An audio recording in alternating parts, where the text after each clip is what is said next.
K-pop, like any other music industry, has lots of lost media. What is lost media? Well, in the case for today, it's any form of media, whether that be song, music video or variety show, that is known to exist but cannot be accessed by the public. I thought it'd be fun to look at a bunch of examples of it in K-pop, but please note that only songs and music videos that have been partially leaked or mentioned by an artist or staff member to have been recorded will be included. Statements such as insert song was originally supposed to go to insert artist will not be included unless they mention having recorded a demo. Anything that is not strictly music related, but was created by a K-pop artist will be tagged as an honorable mention. The updatable list will be linked in the description, and feel free to suggest any additions in the comments.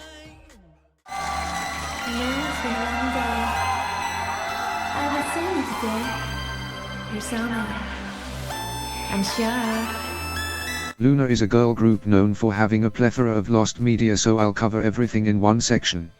During fan events that Loona held during their early years as a group, they screened numerous alternate videos, unreleased music videos and exclusive VCRs. This included items such as performance videos for Jinsoul singing in the rain and Odd Eye Circle's Uncover, a music video for Seesaw, a B-side off the Gown single, and a clip of Vivi reflecting on her pre-Android memories. Recording was not allowed at these events, and though some fans ended up recording the event anyways, no high-quality versions of these videos remain. It is unclear whether these videos were ever intended to be released in the first place, or whether they were simply extra content that got scrapped and was screened to fans as something exclusive. A link to a compilation of these videos can be found in the description. During March of 2020, member Olivia Hye, now known as Hyju, revealed during a live that the members of YYXY had filmed a music video for their song Rendezvous 18.6y. Not much is known about the music video, other than the fact that it was filmed in Hungary. 저희 그 랑데부 뮤비도 찍었었거든요. 맞다, 랑데뷰 뮤비 진짜 재밌었는데. 아 맞아. 근데 그게 공개가 안 돼서 되게 아쉬워요. 끝까지 진짜. 다 찍었는데 드론 날려서. 네, 진짜 드론까지 날려서 넓은 그 들판에서 다 같이 이렇게 손 흔들면서 모든 것이 그거 진짜 공개하고 싶은데 자켓 의상으로 다 찍었거든요. 저 빨간 자켓, 해주 맞아요. 그 파란 치마 입은 날 셔츠, 츄가 그때 가디건. 포니테일 하고 네, 가디건 막 이런. 그거는 어딘가요? 감독님들께 The completion status of it is unknown, and no fans have mentioned viewing it during the exclusive Loona fan events. Footage from this shoot has not been recovered since, so it's highly unlikely we will ever see recordings from the trip. Teased by Blockberry Creative in 2019, La Maison was said to be a vocal-focused album that was set to release, assumably delayed but someday, due to a falling out with Blockberry over creative funding. Jaden Jian, head of creative direction at the company, left and stated in a blog post that he deleted an album from his save files, which fans speculated to be either La Maison, or another song that was teased known as Burn. As of more recently, Jaden stated in an interview with NME that he planned to keep it as a personal item for life. Jinsoul revealed through fact that the members never actually finished the album, stating that they only recorded the snippets heard in the teasers themselves, and during her SEUL solo concert, her and Heejin performed Crystal Ballad.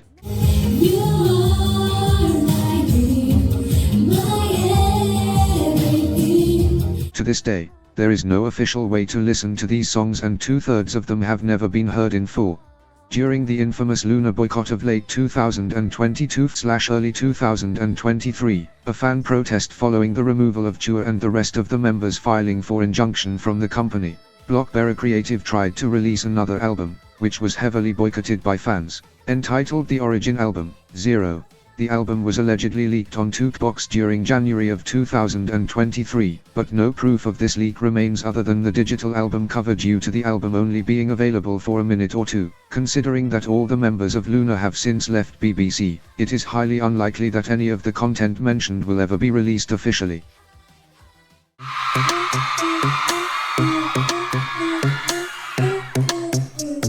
During an episode of Akdong Seoul featuring Kun of wayv, Chenle revealed that he and Renjun learned face-to-face and even recorded lines for Dream launch during the initial lineup phase of wayv.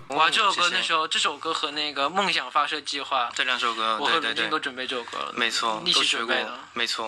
梦想发射我都录了，没录，我录了。录了吗？梦想发射计划录了，然后面对面是去录，然后取消了，都去到了那边，然后因为什么事情取消了。哦，那天好像是作家有什么事，我想起来了，对。Fans have noted that both Renjun and Chenle were seen doing photo shoots with the wayv lineup, and were hinting at the possibility of them debuting in NCT China before they were apparently removed from the lineup at the last moment. It is unknown whether their recordings of Dream Launch were ever mixed for the song before the debut lineup of wayv re-recorded it, and if so, there is a version of Dream Launch with Renjun and Chenle on it somewhere.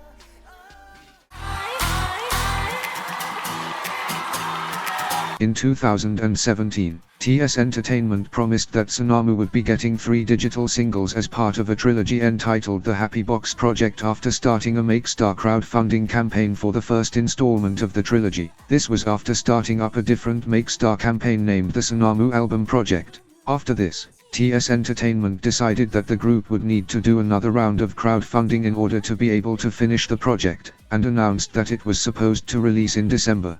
Despite all of that, the company then announced in January of the next year that the comeback was delayed indefinitely. 2 years later, the project was abandoned, with their third single never releasing. In 2020, some fans who bought the MakeStar project actually received the single, a ballad song named Promise You.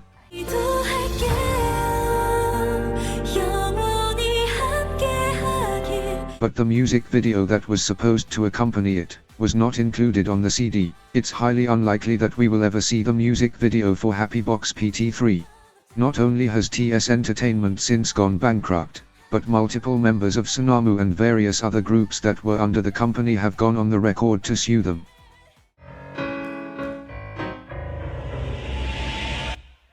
Following the release of Mystery and Stranger, Ladies Code were set to release a third single titled Reborn. Despite being teased by member Ashley, the song and the single were never released, and were instead replaced by a fan meeting of the same name, citing that the members wanted to return to Bright songs as soon as possible.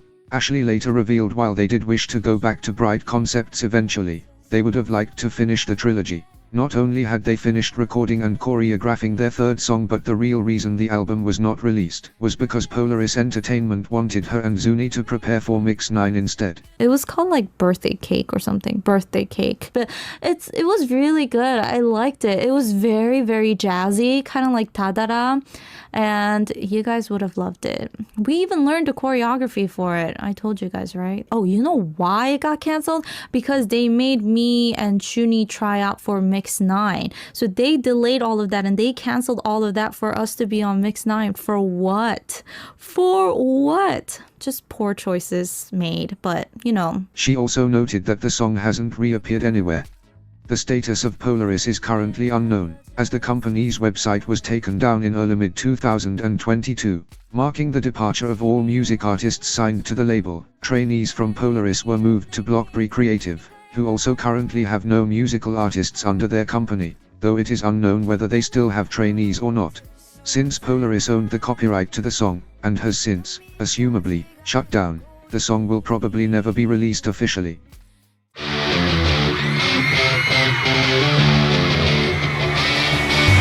Due to there not being a lot of English translation material from this time, there are many different stories regarding Han Gang's time in Super Junior despite being a member since debut. From what I could find, there are a few different allegations for the reason he had to cover his face and wear a mask. The first is that because he was the first Chinese person in a K-pop group, SM Entertainment were fined for his performances on stage because they weren't allowed to broadcast him, and as a result, they used a mask to prevent being fined by broadcasters. The second was that SM didn't apply to get him a work visa and he was only allowed to be shown on 3 broadcast stations in the country, resulting in him being forced to wear a mask during most of their promotions, to prevent Chinese authorities from finding out he was working in Korea. Either way, it resulted in other members having to lip-sync his lines and people mistaking him for a background dancer.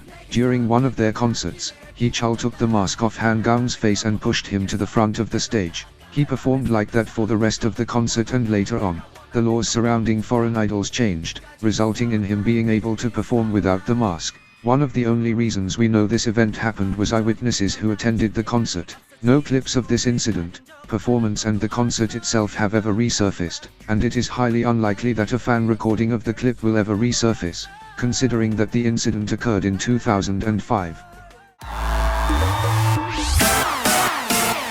Catch Me If You Can was Girls' Generation's first release after the departure of Jessica. After it was released, a version of the Japanese music video that featured not only her dancing, but her singing, was leaked almost entirely. It is said that Jessica did not get to film the Korean version of the music video before her departure from the group, and I couldn't find any sources for the leak.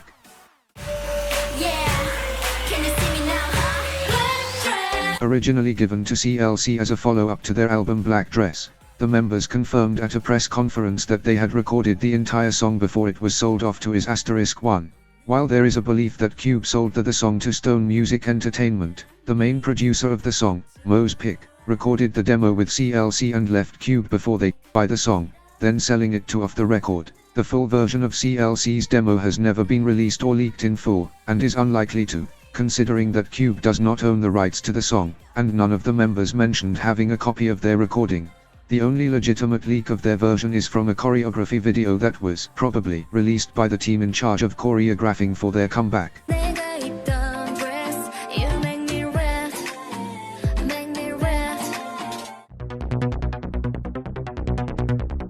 Age of Peace was South Korea's first 3D movie and starred the members of h.o.t, as well as a pre-debut Dana from the Grace. Not much is known about the plot of the movie, other than the fact it is a sci-fi movie that shows h.o.t as 5 boys who are invaded by aliens, and that the only way for the boys to save society is to win in a soccer match against said aliens. Not only was the film shown in a limited amount of theaters, due to the technological limitations of 3D during the early 2000s, but it was also pulled from said theaters for being so bad, all film reel being destroyed in the process. A photobook was released alongside the album with stills from the movie, but limited photos of this album have resurfaced. Allegedly it was also available for online purchase, though there was no home video release. There was also a revised version of the movie, but that was only screened once and is also lost. Most of the script is apparently available, but it's only in Korean and I'm unable to find it using English search terms. While the soundtrack is available on streaming services, the movie has never been found in full. There's a trailer, a few screenshots of the movie, and some scenes featured in a music video for the soundtrack that have been uncovered, as well as clips of the movie attached to the Naver page for the album. Though I was unable to find out whether anyone had accessed the clips or not, it's highly unlikely that this movie will ever be recovered, as one of the studios who produced the movie can only be contacted via visiting their offices. The other studio can only be contacted using Japanese, and the company who distributed the movie is now defunct.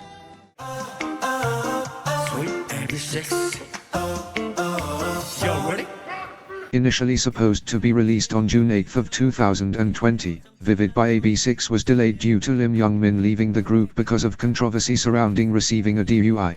Due to this, the remaining 4 members had to re-record all the songs on the album, and reshoot everything for the teasers. Young-min also had written lyrics for some of the songs on the album, so those had to be rewritten as well. I'm unable to find information on whether the physical album was reprinted to remove Young-min or not, though OT5 versions of the album can be found online, and from what I can find, Brand New Music did not print his photo cards.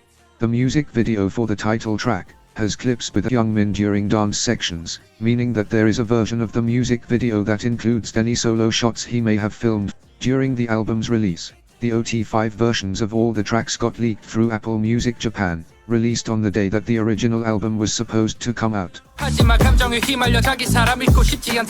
They are also fairly easy to find online.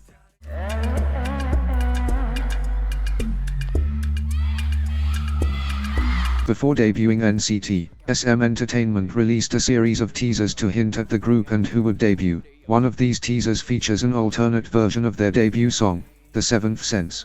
Differences between the versions include different recordings of all the lines, heavy autotune on the rap verses,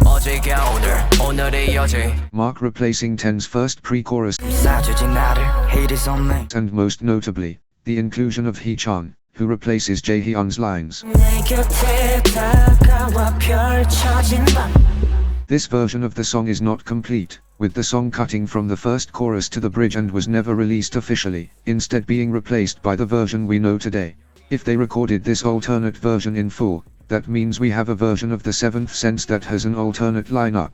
Since then, There have been many fan theories as to why this version was not released. Some believe that this version was a demo or guide track for the released version, others believe that Hee-chan was supposed to debut in the unit before being removed for various reasons, the most common of which being that he was too young for a sensual concept. Either way, it's highly unlikely that this alternate version will be leaked, as none of the members nor the staff have mentioned having the demo or the reason why Hee-chan did not end up debuting with the Seventh Sense.